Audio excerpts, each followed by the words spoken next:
As Bishop Tikhon traveled across his diverse and sprawling diocese, he became acquainted with the character and dynamics of the parishes and faithful who compose the North American Missionary Diocese. There were Russians, Greeks, Serbians, Syro-Arabs, Slavs, Ukrainians, and countless native Alaskans, and even a small number of Americans of other ethnic backgrounds who had converted to Orthodoxy. The potential was there, he thought. The potential and reality was that the future of the North American mission was of a self-sustaining Orthodox Church ministering to the needs of the local communities and people on the North American continent, regardless of background or heritage.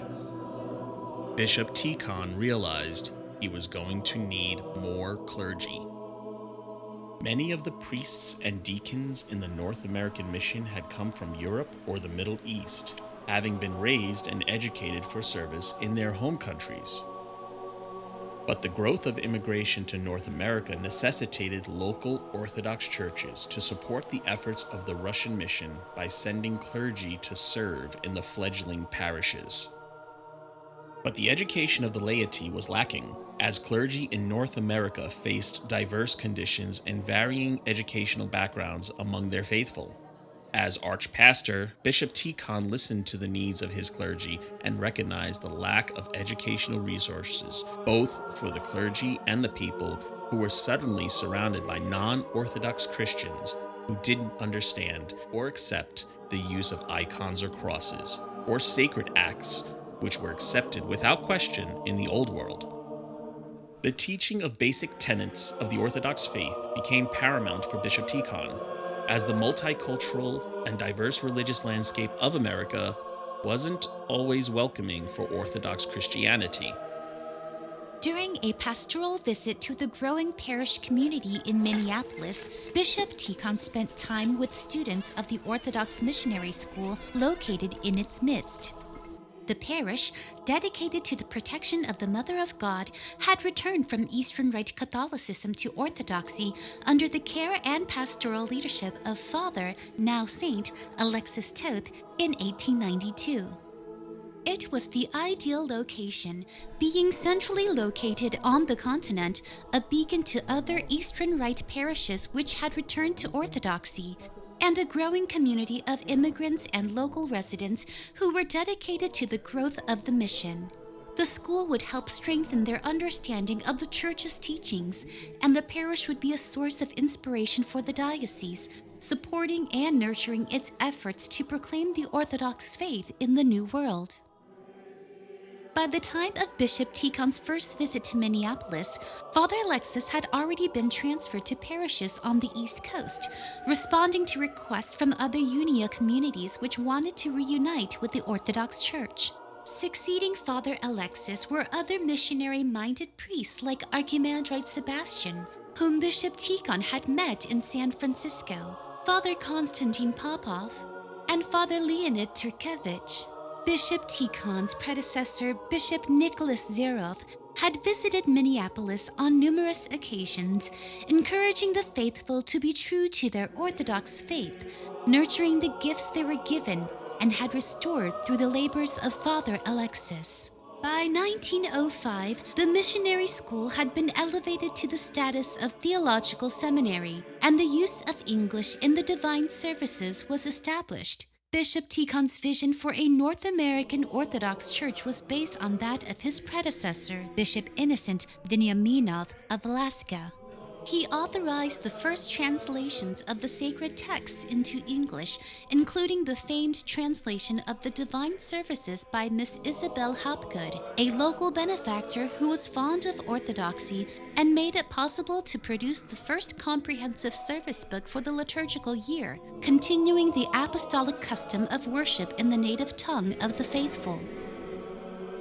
Bishop Tikhon encouraged his seminarians and clergy to begin learning the language of the culture where they lived, stressing the ideal of ministering to the faithful regardless of their ethnic background.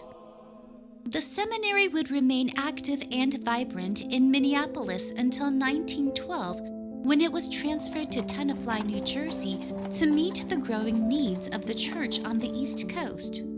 The diocesan see had been also transferred from San Francisco to New York as Bishop Tikhon recognized the waves of immigration were not slowing and needed to provide pastoral care.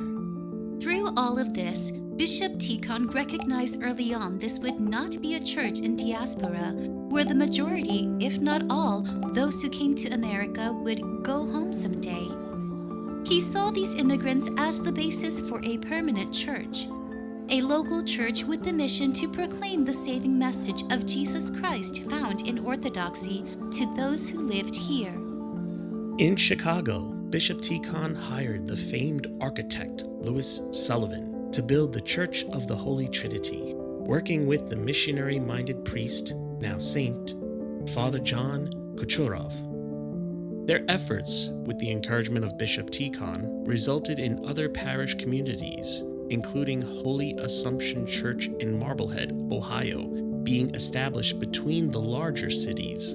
The network of parishes continued to grow, providing more opportunities for Bishop Tikhon to meet with local clergy and faithful with the same love and humility which he established while still a teacher at the seminary in Pskov, Russia.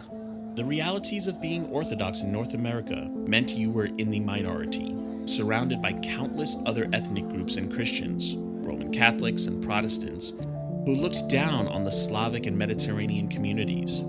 Prejudices and unfair treatment based on ethnic or religious differences impacted the ability of Orthodox faithful to be promoted or even hired in the first place. Father Alexis Toth established a mutual aid society with the blessing of Bishop Tikhon to help the faithful who were in need of aid before the era of pensions or Social Security. The program was especially helpful for the disabled, widowed, orphaned, and destitute. With encouragement from Bishop Tikhon, Father John Kuchurov created one of, if not the, first church school programs in the history of Orthodoxy to help children understand and know the teachings of the Church. These programs provided the Orthodox faithful with opportunities to gather, strengthen their resolve, and be strong in their understanding and living as Orthodox Christians, observing the fasts and celebrating the feasts of the church year. Bishop Tikhon's journey brought him back and forth across the continent, connecting with faithful he knew in many communities, and consecrating new churches as more parishes were established.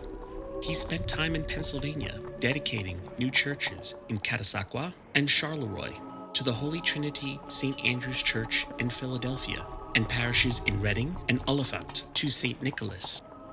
In New Jersey, Bishop Tikhon founded a parish in South River dedicated to Saints Peter and Paul.